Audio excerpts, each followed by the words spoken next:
Hey, yo, welcome, everybody. Welcome. Thank you for tuning in. Before I get started, I just want to say thank everybody for, following me, reposting my content, sharing it, you know what I'm saying, leaving your comments, liking it, you know. I really appreciate it. Thank you so much to everybody. You know what I'm saying? But before I get started, I just want to say this is for entertainment and educational purposes only. I am not a lawyer. I'm not a financial advisor. I am none of that. I'm just here to share information with we the people. And I do not give legal advice. So this is a continuation to part one of the video on are you a U.S. citizen? So this is part two. If you haven't watched part one yet, please go watch part one and then come back and watch part two. So continue on, man. So we're going to go into definition what a citizen is.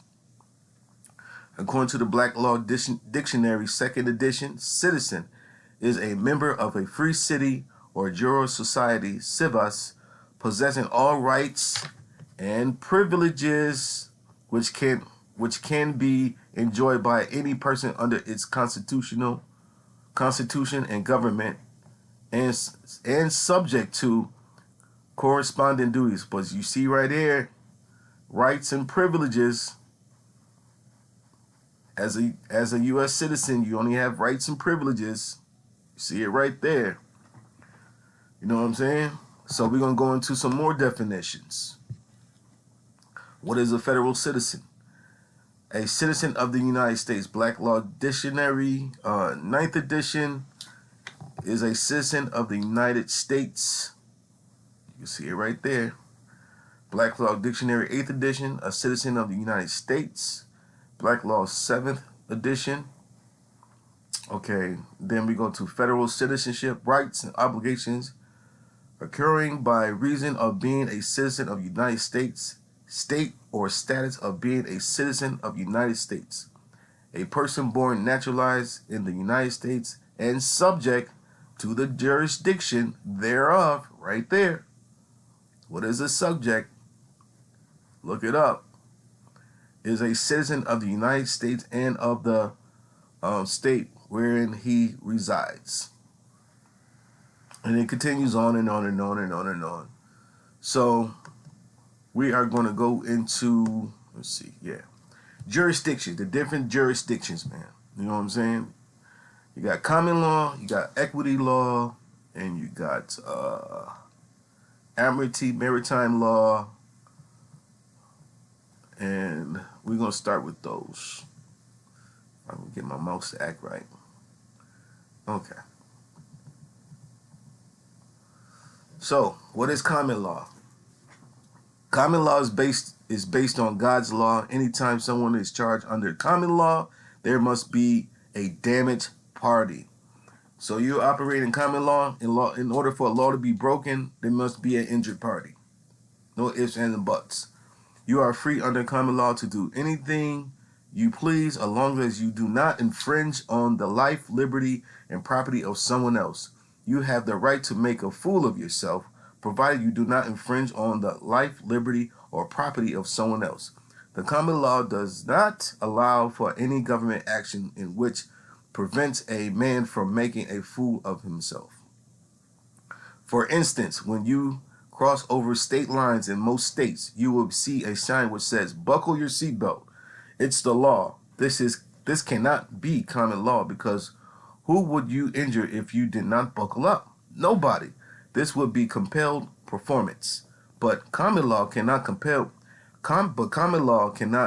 performance. Any violation of common law is a criminal act and is punishable.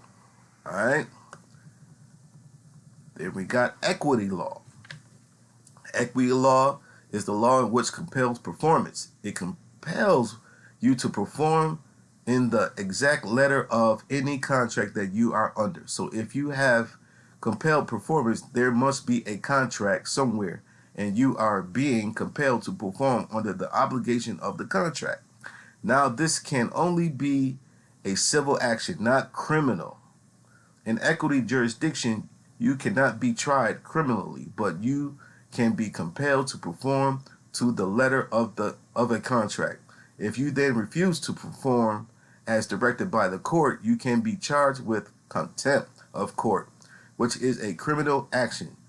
Are are your seatbelt laws equity laws? No, they are not, because you cannot be penalized or punished for not taking to the letter of a contract.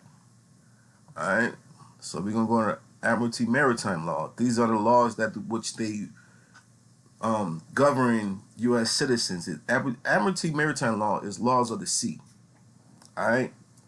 So this is a civil jurisdiction of compelled performance, which also has criminal penalties for not adhering to the letter of the contract. But this only applies to international contracts. Now we can see what jurisdiction the seatbelt laws and all traffic laws, building codes, ordinance, tax codes, etc. are under.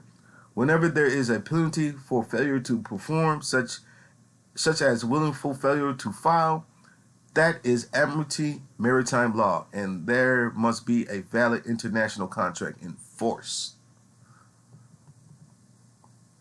However, the courts do not want to admit that they are operating under Admiralty Maritime jurisdiction, so they took the international law or the law merchants to adopt it into our codes. That is what the Supreme Court decided in the Erie Railroad case, that the decision will be based on commercial law or business law, and that it will have criminal penalties associated with it. Since they were instructed not to call it admiralty jurisdiction, they call it statutory jurisdiction. So when you go into the court and you see the flag with the yellow fringe around it, you know what I'm saying? You're in an Admiralty Maritime Court. That's what the yellow fringe is around the flag when you go into the court. Stay tuned for part 3, guys. Peace.